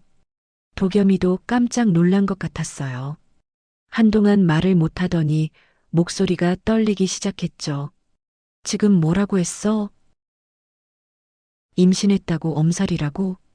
전화기 너머에서 세정이가 뭐라고 하는 소리가 들렸지만 이번에는 작게 말하는 것 같았어요. 아마 자기가 말실수했다는 걸 깨달은 것 같더군요. 아, 그게 그런 뜻이 아니라. 이번에는 들렸어요. 변명하는 목소리였죠. 그런 뜻이 아니면 무슨 뜻이야? 임신한 며느리한테 엄살이라고 하는 게 도겸이가 정말 화가 난 모습이었어요. 평소에는 온화한 사람인데 목소리가 이렇게 거칠어진 건 처음 봤거든요. 저는 그 자리에 서서 듣고만 있었어요. 뭐라고 해야 할지 모르겠더군요. 엄살이라는 말이 계속 귓가에 맴돌았어요. 임신했다고 엄살이야. 그 말이 가슴에 깊이 박혔어요. 정말 저는 엄살을 부리고 있는 건가요? 임신했다는 핑계로 게으름을 피우고 있는 건가요? 눈물이 핑 돌았어요. 억울함과 서러움이 한꺼번에 올라왔거든요. 하루 종일 서서 일하고 밤새 전을 다시 부치고 새벽에 국까지 끓이고 있는데 엄살이라고 하네요. 도겸이가 계속 전화로 따지고 있었어요. 임신 14주라고 했잖아. 입덧도 있고 몸도 힘든데 하루 종일 전 부치는 게 엄살이야? 아니, 대답해봐. 엄살이라고 생각해? 전화기 너머에서 세정이가 뭔가 우물거리는 소리가 들렸어요. 제대로 대답을 못하고 있는 것 같더군요. 미안하다고 사과해. 지금 당장. 들어. 할인이한테 사과하라고. 그런데 세정이는 사과하지 않았어요. 그냥 전화를 끊어버렸거든요. 뚜뚜뚜 소리만 들렸죠. 도겸이가 핸드폰을 내려다보더니 한숨을 쉬었어요. 정말 어이없다는 표정이었죠. 미안해. 우리 누나가 너무했어. 괜찮아. 괜찮지 않아. 임신한 사람한테 엄살이라니. 도겸이가 제 어깨를 다정하게 만져줬어요. 그런데 그 순간 참고 있던 눈물이 터져버렸어요. 엄살이 아닌데. 알아, 알고 있어. 정말 엄살이 아닌데. 목소리가 떨렸어요. 울음이 터져 나오려고 했거든요. 하지만 참았습니다. 어머님이 깰까 봐서요. 왜 저한테만 이런 식으로 대하는 걸까요? 뭐, 보약도 당신만 주고, 전도 다 가져가고, 물 마시는 것도 유난이라고 하고, 그동안 쌓였던 서러움이 한꺼번에 쏟아져 나왔어요. 도겸이가 저를 안아줬지만 마음이 편하지 않았어요. 내가 말할게. 어머니한테도 말하고. 말하면 뭐해? 어머님은 세정이 편일 텐데. 그래도 말해야지. 이건 아니야. 도겸이 목소리에는 분노가 섞여 있었어요. 정말 화가 많이 난 것 같더군요. 엄살이래. 그 말이 자꾸 떠올랐어요. 임신한 사람한테 엄살이라고 하는 게 말이 되나요? 하루 종일 서서 일한 사람한테 엄살이라고 하는 게요. 할인아, 절대 엄살 아니야. 임신하면서 일하는 게 얼마나 힘든데. 정말요? 정말이야. 너 정말 잘하고 있어. 그렇게 말해줘도 마음이 쉽게 풀리지 않았어요. 엄살이라는 말이 너무 깊게 박혔거든요. 저는 이 집에서 뭐예요? 뭐긴 뭐야. 가족이지. 가족 같지 않아요. 그냥 일하는 사람 같아요. 미안해. 내가 못 챙겨줘서. 도겸이가 진심으로 미안해하는 것 같았어요. 하지만 이미 상처는 났죠. 엄살이라는 말로 인한 상처는 쉽게 아물지 않을 것 같았어요. 미역국이 끓고 있었어요. 보글보글 끓어오르는 소리가 부엌에 울려 퍼졌죠. 저는 눈물을 닦고 다시 일어섰습니다. 국 끓고 있어. 불 줄여야 해. 내가 할게. 아니야, 내가 할게. 그래도 일은 해야 했으니까요. 엄살이라고 해도 상처받아도 내일 아침상은 차려야 하니까요. 불을 줄이면서 생각했어요. 정말 저는 엄살쟁이일까요? 임신을 핑계로 일을 게을리하고 있는 걸까요? 하지만 아무리 생각해봐도 그렇지 않았어요. 저는 할 수 있는 만큼 최선을 다했거든요. 몸이 힘들어도 참고, 속이 울렁거려도 참고, 계속 일했어요. 그런데 엄살이라니. 그 말이 가슴을 후벼 팠어요. 도겸이가 제 옆에서 조용히 서 있었어요. 뭐라고 위로해줘야 할지 모르는 것 같더군요. 자러 가요. 너도 자야지. 몸 안 좋은데. 조금 더 준비하고 갈게요. 같이 하자. 괜찮아요. 혼자 할게요. 결국 도겸이는 방으로 돌아갔어요. 저는 혼자 부엌에서 내일 아침 준비를 계속했습니다. 하지만 마음은 무너져 있었어요. 엄살이라는 말이 계속 맴돌았거든요. 정말 저는 하찮은 존재일까요? 가족이 아니라 그냥 일손일까요? 눈물을 닦으면서 일을 계속했어요. 내일은 또 어떤 모욕을 당하게 될까요? 언제까지 이렇게 참고 살아야 할까요? 그런 생각을 하면서도 손은 멈추지 않았어요. 엄살쟁이라고 해도 상처받아도 해야 할 일은 해야 하니까요. 그게 며느리의 숙명인 것처럼요.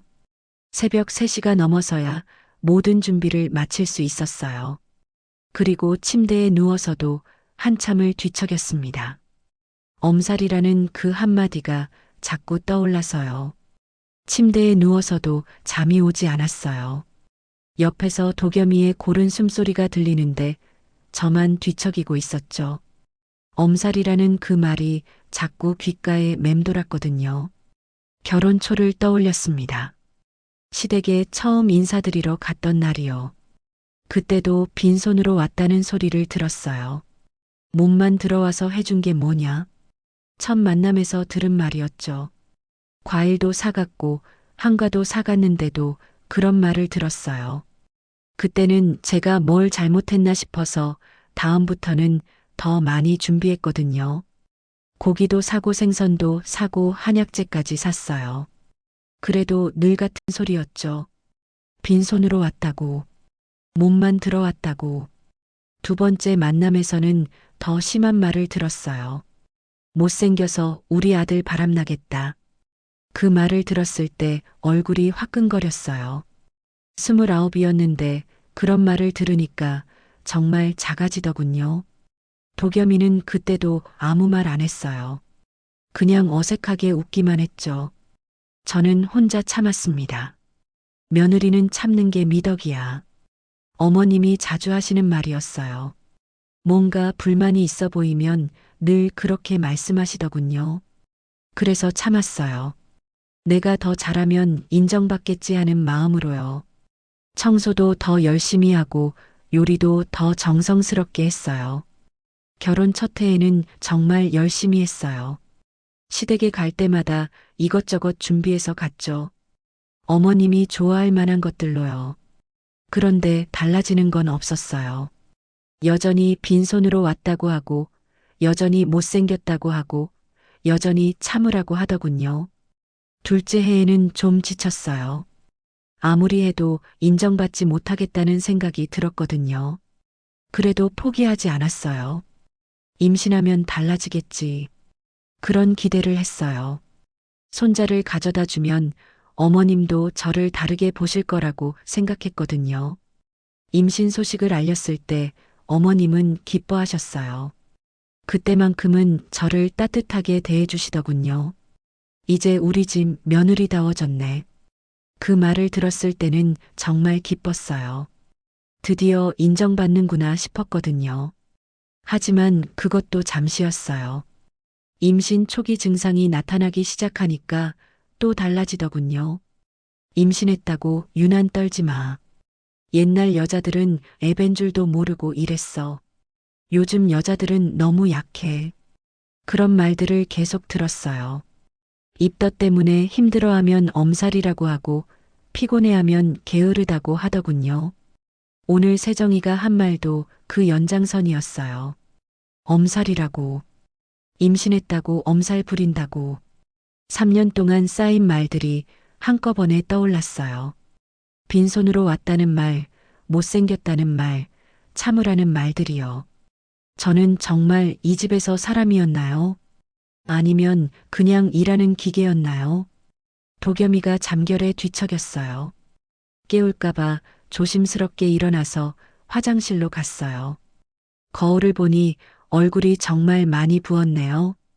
울어서 그런 건지, 임신해서 그런 건지. 어머님 말이 맞는 것 같았어요. 정말 못생겨 보이더군요. 우리 아들 바람나겠다. 그 말이 또 떠올랐어요. 정말 그럴까요? 이런 얼굴로는 남편 마음도 떠날까요? 화장실에서 나와서 거실을 지나는데 도겸이가 일어나 있는 것 같았어요. 방에서 뭔가 뒤척이는 소리가 들렸거든요. 문틈으로 들여다보니 도겸이가 침대에 앉아서 고민하고 있더군요. 잠이 안 오나 봐요. 저도 그 옆에 조용히 앉았어요.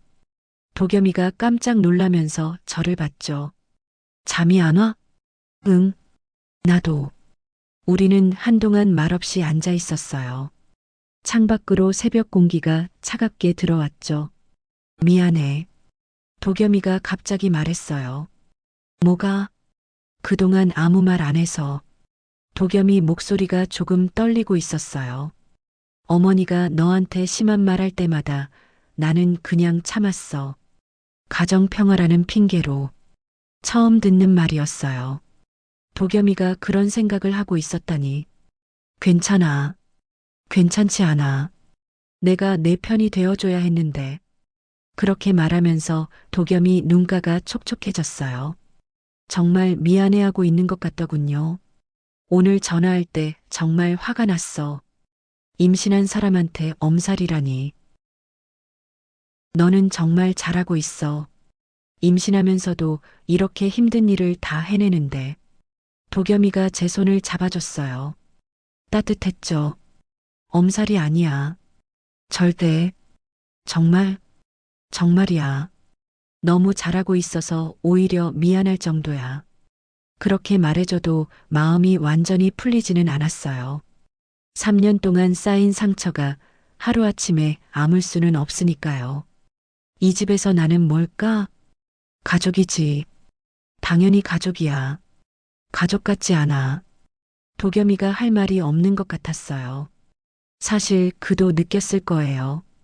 제가 이 집에서 어떤 대우를 받는지 달라질 거야. 내가 달라지게 할게. 어떻게? 어머니한테 제대로 말할 거야. 이제 그냥 넘어가지 않을 거야. 그렇게 말하긴 했지만 쉽지 않을 거예요. 도겸이도 그걸 알고 있을 거예요. 새벽 4시가 넘어서야 다시 잠자리에 들었어요. 그래도 여전히 잠이 오지 않았지만요. 엄살이라는 말이 계속 맴돌았어요. 3년 동안 들었던 모든 말들과 함께요. 내일은 또 어떤 일이 벌어질까요? 또 어떤 말을 들어야 할까요? 그래도 이제는 혼자가 아니에요. 도겸이가 제 편이 되어준다고 했으니까요. 그것만으로도 조금은 힘이 났어요. 창밖에 동이 트기 시작했어요. 긴 밤이 지나가고 있었죠. 오늘도 또 버텨야 할 하루가 시작되는 거예요. 새벽 5시, 도겸이가 잠자리에서 일어났어요. 제가 뒤척이는 소리에 잠이 깬 모양이었죠. 아직 잠 못 자고 있었어? 응. 자꾸 생각나. 뭐가? 엄살이라는 말. 도겸이가 침묵했어요. 그러더니 갑자기 일어나서 옷을 입기 시작하더군요. 어디가? 세정이한테. 지금 새벽인데. 전화로는 안 돼. 직접 가야겠어. 도겸이 표정이 굳어 있었어요. 어젯밤부터 계속 화가 나 있는 것 같더군요. 안 가도 돼. 그냥 넘어가자. 넘어갈 수 없어. 세정이도 그냥 한 말일 거야. 그냥 한 말. 임신한 사람한테 엄살이라고 하는 게. 도겸이 목소리에 화가 섞여 있었어요. 평소에는 차분한 사람인데 이번에는 달랐어요. 하리나, 이건 너 혼자만의 문제가 아니야. 그럼 뭐야? 인간 취급의 문제야. 그 말을 들었을 때 가슴이 덜컥했어요. 인간 취급의 문제라니. 정말 그런 건가요? 세정이가 너를 어떻게 보고 있는지 알겠어. 그냥 이용할 수 있는 사람으로 보고 있어. 도겸이가 신발을 신으면서 말했어요. 지금 가면 신우이 시댁 사람들 다 깰 텐데. 상관없어. 새벽이든 언제든 이건 짚고 넘어가야 해. 도겸이가 핸드폰을 꺼내서 뭔가 찾고 있었어요. 아마 세정이 집 주소를 확인하는 것 같더군요. 정말 가지 마. 일이 더 커질 거야. 더 커져야 해. 이렇게 넘어가면 계속 이런 식으로 당할 거야. 도겸이가 차 열쇠를 들고 현관으로 향했어요. 정말 갈 작정인 것 같더군요. 도겸아, 조금 이따 올게. 자고 있어. 그렇게 말하고는 정말로 나가버렸어요. 현관문이 닫히는 소리가 들렸죠. 저는 그 자리에 서서 어쩔 줄 몰랐어요. 정말 세정이한테 갈까요? 새벽에 찾아가서 뭐라고 할까요? 창밖으로 도겸이 차가 나가는 소리가 들렸어요. 정말 간 거네요. 세정이 집으로. 걱정이 됐어요. 도겸이가 화가 많이 난 상태라 무슨 말을 할지 모르겠더군요. 일이 더 복잡해질 것 같았어요. 시계를 보니 새벽 5시 반이었어요. 세정이 집은 여기서 차로 30분 정도 걸리니까 6시쯤 도착할 거예요. 그때쯤이면 세정이 시댁 사람들도 일어나 있을 텐데 갑자기 찾아가서 괜찮을까요? 하지만 이미 나간 걸 어떻게 해요? 그냥 기다릴 수밖에 없었어요. 거실에 앉아서 핸드폰을 들여다봤어요. 도겸이한테 전화라도 해볼까 했는데 운전 중일 테니까 위험할 것 같더군요. 1시간이 지나도 연락이 없었어요. 무슨 일이 벌어지고 있는 걸까요? 싸우고 있는 건 아닐까요? 마이너스. 도겸이는 세정이 집 앞에 차를 세웠어요. 아파트 단지가 조용했죠. 아직 이른 시간이라 사람들이 별로 안 다니고 있었어요. 엘리베이터를 타고 14층으로 올라갔습니다. 세정이 집 현관 앞에서 잠시 망설였어요. 정말 벨을 누를까요? 하지만 어젯밤부터 계속 화가 나 있던 터라 주저하지 않았어요. 벨을 눌렀죠. 한참 후에 인터폰 소리가 났어요. 누구세요? 세정이 목소리였어요. 잠에서 깬 것 같은 톤이었죠. 나 도겸이야. 나와. 도겸이, 지금이 몇 시인데? 나와서 얘기하자. 뭔 일이야? 새벽에 전 가져온 거 얘기하러 왔어. 인터폰이 끊어졌어요. 잠시 후 현관문이 열렸죠. 세정이가 잠옷 차림으로 나왔어요. 머리가 헝클어져 있었지만 표정은 태연했어요. 왜 이렇게 예민해? 첫 마디가 그거였어요. 예민하다고 하더군요. 예민한 게 아니야. 그럼 뭔데? 전 가져간 것 때문에? 세정이가 어이없다는 표정을 지었어요. 뭐가 문제인지 모르겠다는 듯이요. 어디 있어? 전 안에 있지. 왜? 가져와. 뭐하게? 가져와. 도겸이 목소리가 낮고 단호했어요. 평소와는 완전히 다른 톤이었죠. 세정이가 잠시 망설이더니 안으로 들어갔어요. 곧 전이 담긴 통을 들고 나왔죠. 이거? 응. 도겸이가 그 통을 받아들었어요. 뚜껑을 열어보니 어젯밤 할인이 부친 전들이 그대로 들어있었어요. 애호박전, 김치전, 감자전, 동태전까지. 정갈하게 담겨 있는 걸 보니 할인이가 얼마나 정성스럽게 만들었는지 알 수 있었어요. 이걸 내가 가져갈 자격이 있다고 생각해?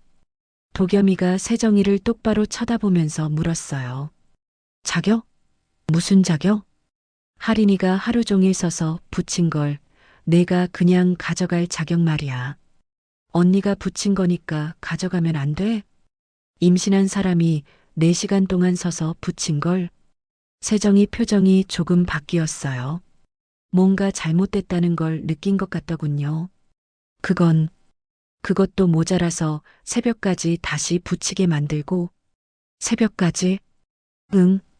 내가 다 가져가서 없어졌으니까 새벽까지 다시 붙였어. 세정이가 할 말이 없는 것 같았어요. 그런 줄 몰랐다는 표정이었죠. 그걸로도 부족해서 엄살이라고 했지? 그건 정말 그런 뜻이 아니었어. 그럼 무슨 뜻이었는데? 세정이가 대답하지 못했어요. 변명할 말이 없었던 거죠. 도겸이가 전통을 다시 세정이에게 밀어줬어요. 이거 다시 가져가고 싶으면 가져가. 뭐? 대신 조건이 있어. 세정이가 긴장한 표정을 지었어요. 할인이한테 사과해. 사과? 임신한 사람한테 엄살이라고 한 거 사과하고 전 가져간 거 사과해. 세정이가 당황스러워했어요. 사과를 하라니 예상하지 못한 말이었나 봐요. 그리고 앞으로 이런 식으로 대하지 마. 이런 식으로? 할인이를 이용하지 말라고. 이용? 내가 하기 싫은 일을 할인이한테 떠넘기지 말고 할인이가 한 일을 당연하게 생각하지 마. 도겸이 목소리에 확신이 있었어요. 더 이상 참지 않겠다는 의지가 느껴졌죠. 언니도 괜찮다고 했잖아. 괜찮다고 한 게 정말 괜찮다고 생각해? 세정이가 말문이 막혔어요. 임신한 사람이 하루 종일 일하고 밤새 전 부치는 게 괜찮을 리 없잖아. 그건 할인이는 참는 거야. 가족이니까.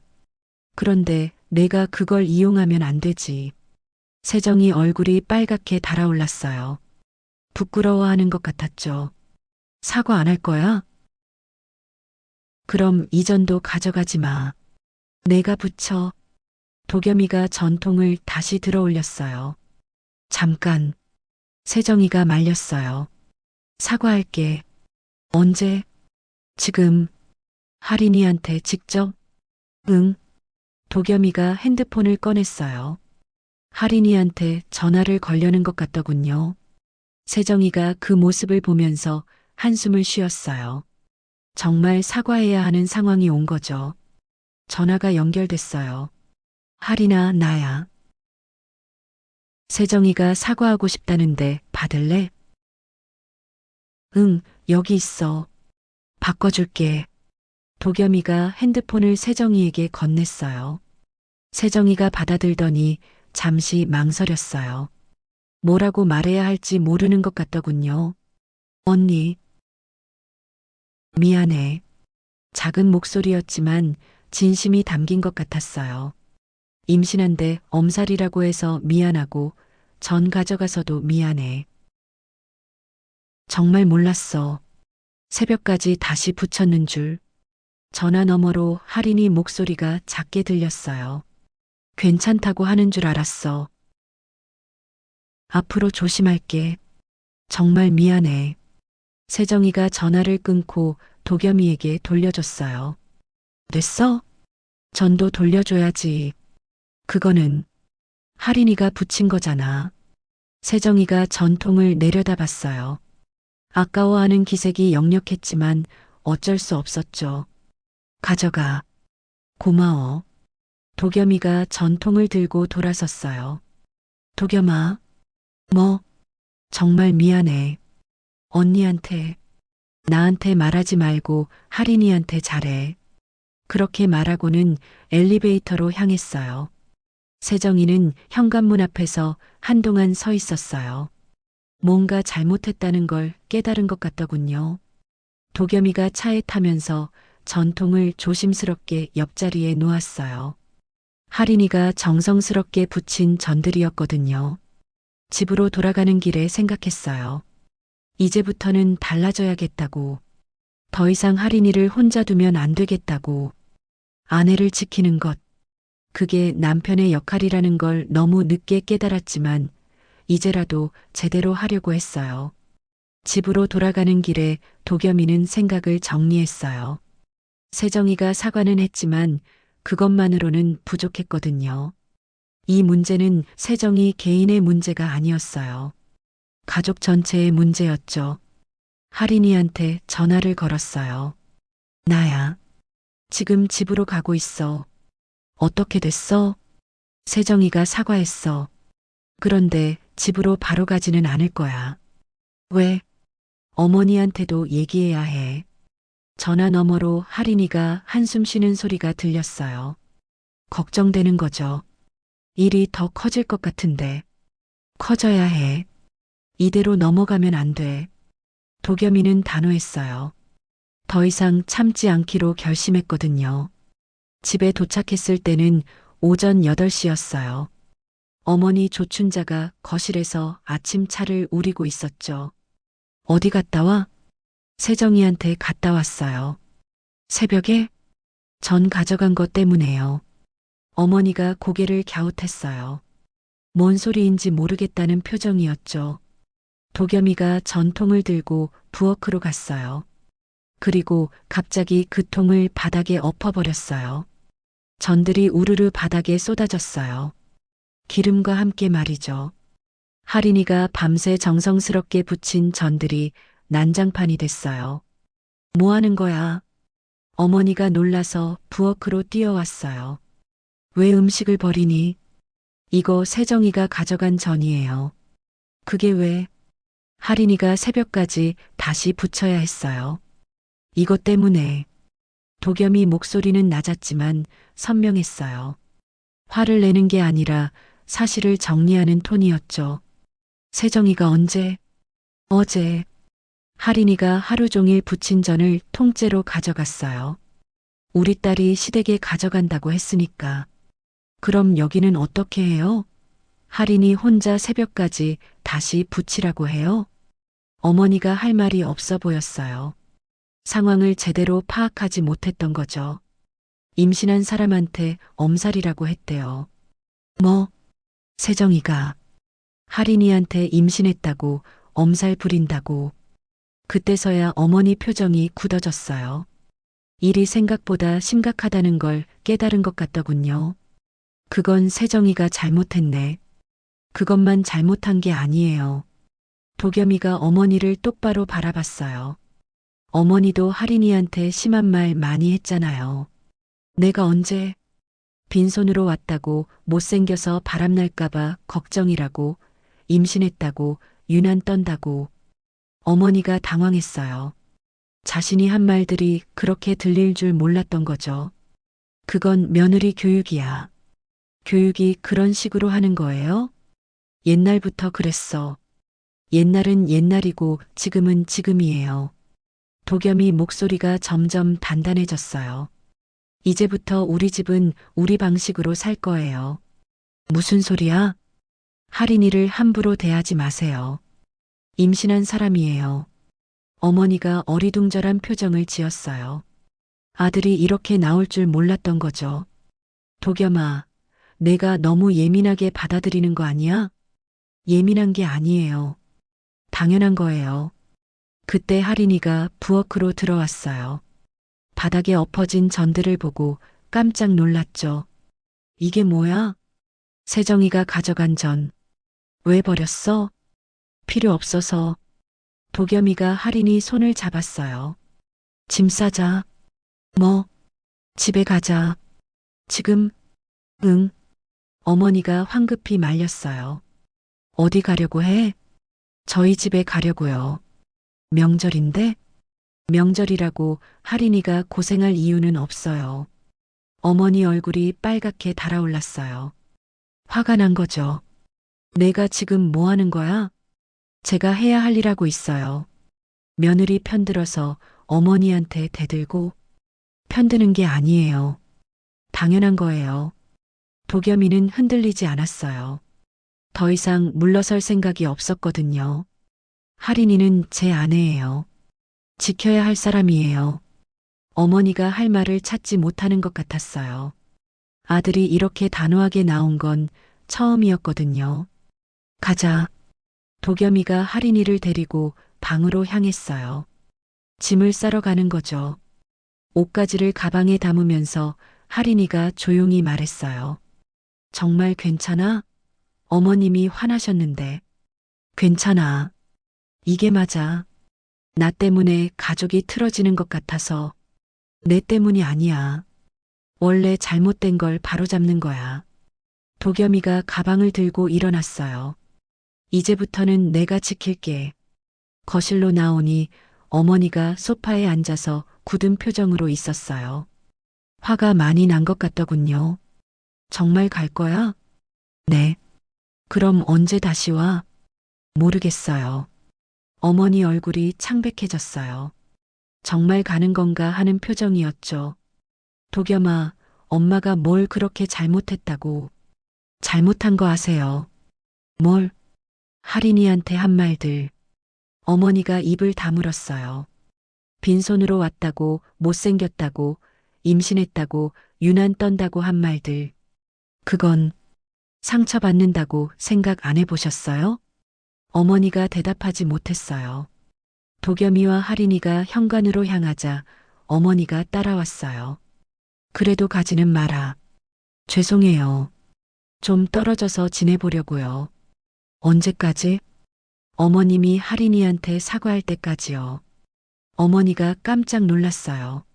사과를 요구하다니 상상도 못한 일이었거든요. 내가 며느리한테 사과를? 네. 그런 법이 어디 있어? 법보다는 인간 대 인간으로요. 도겸이가 신발을 신으면서 말했어요. 할인이도 사람이에요. 며느리이기 전에. 그렇게 말하고 집을 나섰어요. 어머니는 현관 앞에서 멍하니 서 있었죠. 차에 타면서 할인이가 말했어요. 정말 큰일 난 것 같은데. 괜찮아. 어머님이 화나서 연락도 안 할 거야. 그럼 그런 거지. 도겸이는 담담했어요. 이미 각오하고 한 일이었거든요. 집으로 가는 길에 어머니한테서 전화가 왔어요. 여러 번 울렸지만 받지 않았어요. 문자도 여러 개 왔어요. 당장 돌아오라는 내용이었죠. 하지만 무시했어요. 마침내 전화를 받았어요. 도겸아. 네. 당장 돌아와. 안 갈 거예요. 뭐? 엄마 할인이한테 했던 말들. 이제 다 갚을 거예요. 무슨 소리야? 거리 두고 살자고요. 내가 미쳤니? 아니에요. 정신 차린 거예요. 그렇게 말하고 전화를 끊었어요. 어머니가 다시 걸어도 받지 않았죠. 인천 집에 도착했을 때 할인이가 말했어요. 후회하지 않을까? 절대 안 해. 가족인데. 너도 가족이야. 내 가족. 도겸이가 할인이 손을 잡았어요. 이제부터는 우리끼리 살자. 할인이 눈에 눈물이 핑 돌았어요. 고마움과 미안함이 섞인 눈물이었죠. 고마워. 뭐가? 내 편이 되어줘서 당연한 거야. 그날 저녁 조용히 둘만의 식사를 했어요. 간단한 찌개와 밥이었지만 마음은 편했어요. 더 이상 눈치 볼 일도 참을 일도 없었거든요. 진짜 집에 온 기분이었어요. 밤에 침대에 누워서 할인이가 말했어요. 정말 괜찮을까? 뭐가? 시댁이랑 틀어져서. 틀어진 게 아니야. 바로 선 거야. 도겸이는 확신에 차 있었어요. 사과 안 하면 어떻게 할 거야? 그럼 계속 안 만나지 뭐. 그래도 가족인데. 가족이라고 해서 상처 줘도 되는 건 아니야. 할인이가 도겸이 품에 안겼어요. 처음으로 마음 편히 잘 수 있을 것 같았거든요. 이제부터는 우리가 주인공이야. 도겸이가 할인이 머리를 쓰다듬으며 말했어요. 남의 눈치 보지 말고 우리 방식대로 살자.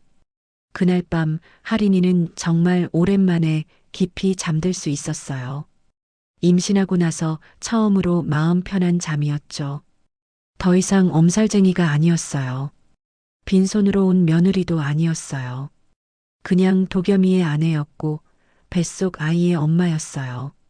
그것만으로도 충분했어요. 시댁을 떠난 지 한 달이 지났어요. 처음 며칠은 불안했습니다. 정말 이렇게 해도 되는 건지, 내가 가정을 깨뜨리는 사람인 건 아닌지 자꾸 생각이 들었거든요. 도겸이는 매일 퇴근하고 와서 제 손에 크림을 발라줬어요. 화상 입었던 자국이 아직 남아 있었거든요. 아직도 아파? 별로 안 아파. 다음부턴 이런 일 없을 거야. 그렇게 말하면서 조심스럽게 크림을 발라주는 도겸이를 보면 마음이 따뜻해졌어요. 내가 너무 이기적인 건 아닐까? 왜? 가족이 틀어지게 해서. 도겸이가 제 손을 꼭 잡았어요. 너는 참는 사람이 아니라 지켜야 할 사람이야. 그 말을 들을 때마다 눈물이 날 것 같았어요. 34년 동안 처음 들어본 말이었거든요. 공방일을 조금씩 정리했어요. 임신 중기에 접어들면서 몸이 무거워지기 시작했거든요. 무리하지 않기로 했죠. 예전 같았으면 끝까지 일했을 거예요. 시댁에서 게으르다고 할까 봐서요. 하지만 이제는 달랐어요. 제 몸과 아기가 우선이었거든요. 명절이 다가와도 두렵지 않았어요. 더 이상 새벽부터 일하지 않아도 되니까요.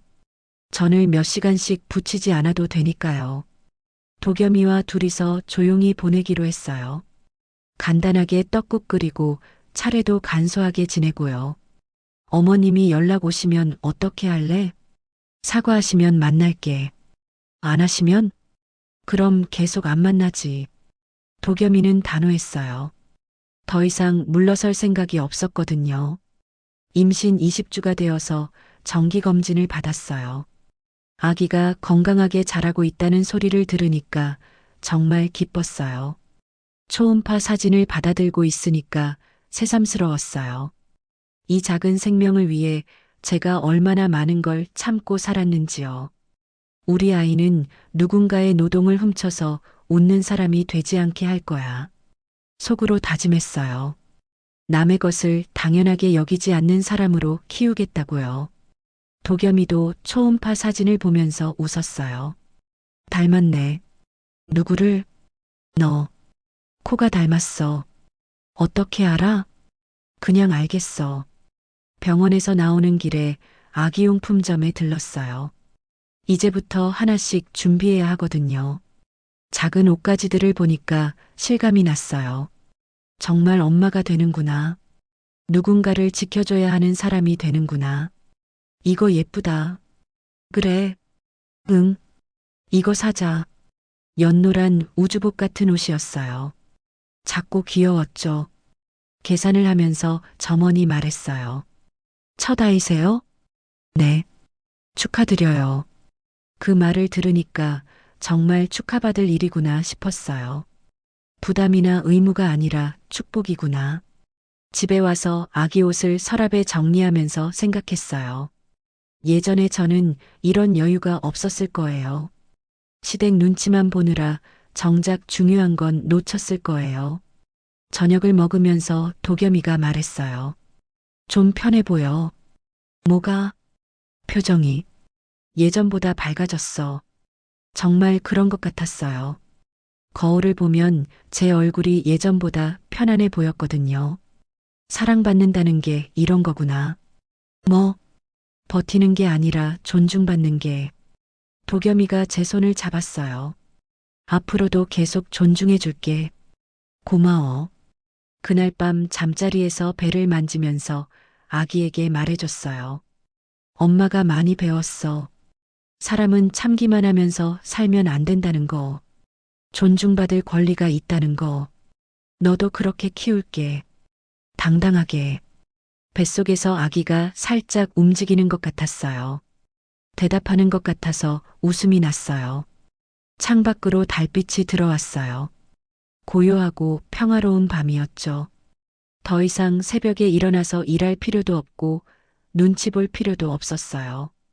그냥 제 속도대로, 제 방식대로 살면 되는 거였어요. 임신 6개월째 드디어 깨달았어요. 착한 며느리가 되려고 애쓸 필요가 없다는 걸. 그냥 좋은 사람, 좋은 엄마가 되면 되는 거였어요. 도겸이 옆에서 고르게 숨쉬고 있었어요. 믿음직스러운 남편이었죠. 이제야 진짜 가족이 된 기분이었어요. 내일은 또 어떤 하루가 될까요? 시댁 걱정 없이 눈치 보지 않고 보내는 하루가요. 아기와 함께 산책도 나가고 공원 벤치에 앉아서 책도 읽고 그런 평범한 일상을 꿈꿨어요. 그게 바로 제가 원했던 삶이었거든요. 특별한 게 아니라 그냥 평범하고 평화로운 삶이요. 마침내 찾은 것 같았어요. 제 자리를. 그럼 오늘 이야기는 여기까지입니다. 영상을 시청해주신 모든 분들 고맙습니다. 저는 AI 나레이션 박정현이었습니다. 구독과 좋아요 부탁드립니다. 감사합니다.